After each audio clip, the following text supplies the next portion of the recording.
मंजिलें उनको मिलती हैं जिनके इरादों में जान होती है। मंजिलें उनको मिलती हैं जिनके इरादों में जान होती है। पंखों से कुछ नहीं होता, हौसलों से उड़ान होती है। नमस्कार दोस्तों, ये है ग्वालियर क्रिएशन का यूट्यूब चैनल और फेसबुक पेज। शो का नाम खास लोग खास मुलाकात। मेरा नाम प्रताप और आज के मेहमान का नाम डॉक्टर संजय सक्सेना, जो है एक मनोवैज्ञानिक और सर वर्तमान में आर्मी हॉस्पिटल में पदस्थ हैं। और साथ ही आपने सर के प्रोग्राम्स सभी चैनल्स पे देखे होंगे। तो चलिए सर से बातचीत का सिलसिला शुरू करते हैं और सर के बारे में ढेर सारी बातें जानने की कोशिश भी करते हैं। तो सर, अपना इंट्रोडक्शन हमारे साथियों को दीजिए। इंट्रोडक्शन में बस केवल यही बोलना चाहूँगा कि मैं एक मनोविज्ञान का विद्यार्थी हूँ और शुरुआत से लेके आज तक सीखने पर ही जोर दिया है। सीख रहा हूँ और सिखा रहा हूँ। डॉक्टर साहब, साथ ही ये जानना चाहते हैं कि आपका जन्म स्थान क्या रहा, स्कूलिंग कहाँ से हुई, कॉलेज कहाँ से हुई? मेरा जन्म स्थान भी ग्वालियर है जी, और मेरी स्कूलिंग भी ग्वालियर से रही है जी जी। प्लस मैंने मास्टर एंड पीएचडी वगैरह जो है वो बाहर से की हुई है जी जी। तो इस तरह से एक लंबा सफर रहा, धीरे धीरे ग्वालियर से जुड़ा हुआ लगाव रहा। वर्तमान में मेरा खुद का एक छोटा सा सेंटर है अंतश्चेतना जी जी जी। तो डॉक्टर साहब, ये बताएं कि मनोविज्ञान के क्षेत्र में, व्यवहारिक मनोविज्ञान के क्षेत्र में आपकी यानी शुरुआत कब से हुई? मैं मनोविज्ञान में करीबन 8 साल के आसपास समय हो गया, 8 से 10 साल हो गया समय जब से मैं प्रैक्टिस कर रहा हूँ। और बहुत सारा उतार चढ़ाव रहा जी जी। 8 साल के आसपास। 8 साल से आप मनोविज्ञान के क्षेत्र में हैं। तो डॉक्टर साहब, अब साथ ही जानना चाहेंगे कि उपलब्धि क्या रही इन 8 सालों में? शुरुआत के दौर में तो अपने आप को अपने पैरों पे खड़ा करना यही एक सबसे बड़ा चैलेंज होता है जी। आपकी उपलब्धियां तब मिलती हैं आपको जब आप अंदर से प्यूरिफाई होते हैं जी जी। क्योंकि जिस तरह से एक गुलाब का ओरिजिनल जो फूल होता है उसकी खुशबू अपने आप फैलती है और फिर उपलब्धियां अपने आप आने लगती हैं। तो मेरी उपलब्धियों में अगर काउंट किया जाए तो आर्मी है, एयरफोर्स है, आईटीबीपी, इन जगहों पर मेरे वर्कशॉप रहे हैं, व्याख्यान आपने दिए हैं। हाँ, व्याख्यान भी रहे हैं जी।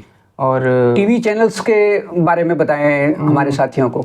इंडिया न्यूज़ जी, दूरदर्शन जी, और भी बहुत सारे चैनल्स हैं जिसमें मेरे कुछ प्रोग्राम्स हर सैटरडे को भी आते थे। अरे वाह। अलग अलग टॉपिक्स पे डिस्कशन होता था, पेरेंटिंग के ऊपर, रिलेशनशिप के ऊपर, depression, anxiety, so many things, you know very well that जी चीज़ें रही हैं ऐसा जी जी।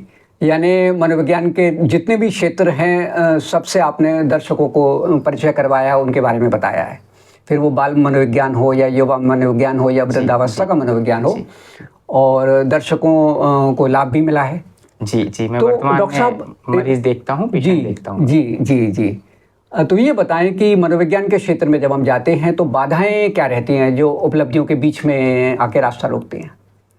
मेरी बाधाओं की बात करें या फिर मतलब जो मेरे पास आते हैं उन लोगों जी जी जी जी, किस तरह के केसेस आपके पास आते हैं? मनोविज्ञान से जुड़ी क्या समस्याएं रहती हैं आमतौर पर? मनोविज्ञान में सबसे बड़ी समस्या तो यह है कि हम जिस तरह की विचार प्रणाली अपने मन में चलाते हैं जी, सारा कारण वही है। अच्छा। उपलब्धि का भी जी, दर्द, तकलीफ जी, परेशानियों का जी। This is the must behind spherical reason कि आपका थॉट प्रोसेस ही वो बीज है जिससे भविष्य में पेड़ बनता है जी जी। अगर बीज कड़वा है जी तो शुरुआत अगर सही नहीं है, विचार जी, अगर जी, बीज कड़वा है जी तो आप 100% मानिएगा कि फल भी कड़वा ही होगा जी जी। तो जी, वो जो थॉट प्रोसेस है जी, वही सबसे बड़ा कारण है, वहीं से सारी चीजों की शुरुआत होती है जी जी। तो इससे कैसे डॉक्टर साहब पॉजिटिव किया जाए, यानी पॉजिटिव थॉट हो और सक्सेसफुल थॉट्स कैसे डेवलप किए जाए? अगर हम पॉजिटिव थॉट्स की बात करें और सक्सेसफुल थॉट्स की बात करें तो मेरा इतने समय का अनुभव है वो ये है जी कि हम जिस तरह के माहौल में रहते हैं, जिस तरह के लोगों के साथ रहते हैं जी, उन सभी का असर हम पे जरूर पड़ता है। इंटरेक्शन होता है, बिल्कुल पक्का पड़ता है। अगर आप गुस्से रहने वाले इंसान के साथ ज्यादा रहेंगे जी, तो एक दिन आपको गुस्सा आने लगेगा। अच्छा। अगर आप काम, कूल, रिलैक्स व्यक्ति के साथ रहेंगे तो उसका व्यवहार का असर होगा। या आपकी भाषा में बोला जाए या समाज की भाषा में, खरबूजा खरबूजे को देख के रंग बदलता है, तो संग का रंग जरूर चढ़ता है। तो सबसे पहले हमें अपने संग को देखना होगा कि हम किस तरह के लोगों के माहौल को ऑब्जर्व करना माहौल को होगा observe करना। और उसको अपन को सकारात्मक बनाना होगा, बस। जिससे निराशा की भावना उससे हट जाए। हाँ, मैं आपकी इस लाइन में थोड़ा सा और ऐड करना चाहूँगा जी कि माहौल को सकारात्मक बनाना थोड़ा सा टफ है। अच्छा। अपने आप को पहले सकारात्मक बनाएं तो माहौल अपने आप सकारात्मक होगा। जी है ना? एक होता है कंट्रोल करना, जी है ना? आप समाज को, परिवार को, रिश्तों को कंट्रोल कर रहे हैं। जी। कंट्रोल में व्यक्ति को तकलीफ, हमें तकलीफ, लेकिन कंट्रोल की जगह एक दूसरा वर्ड होता है इन्फ्लुएंस करना, प्रभावित करना। ओके। अगर आपके अंदर विलक्षण क्षमताएं डेवलप हो जाएं, जी, it means you have a different quality comparison to other, so definitely you will success of any field.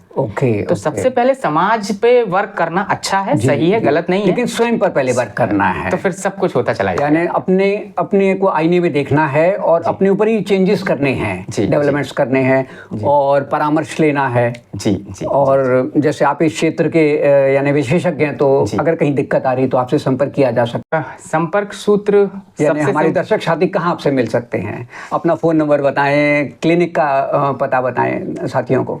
आप गूगल पे अगर डालेंगे जी साइकोलॉजिस्ट इन ग्वालियर, जी, तो मेरा नाम ऊपर आएगा, सबसे ऊपर आपका नाम आता है, या फिर आप सीधा अंतश्चेतना सर्च कर सकते हैं। जी, my full information about my work is on level Google, Antashchetna नाम से, तो सारी चीजें मिलती जाएंगी। जी। और फिर फोन नंबर भी इजीली अवेलेबल। कंसल्टेशन चेंबर कहाँ है डॉक्टर साहब आपका? फूलबाग पर है मेरा। फूलबाग पर आपका किस नाम से है डॉक्टर साहब? अंतश्चेतना साइकोलॉजिकल। जी।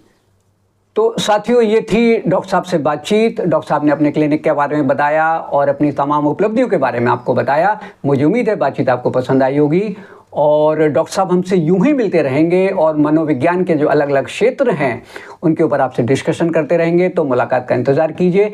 आज बस इतना ही। आप प्रताप को अनुमति दीजिए। और डॉक्टर साहब, हमारे चैनल की तरफ से आपको शुक्रिया और दर्शक साथियों आपको भी शुक्रिया। Thank you so much.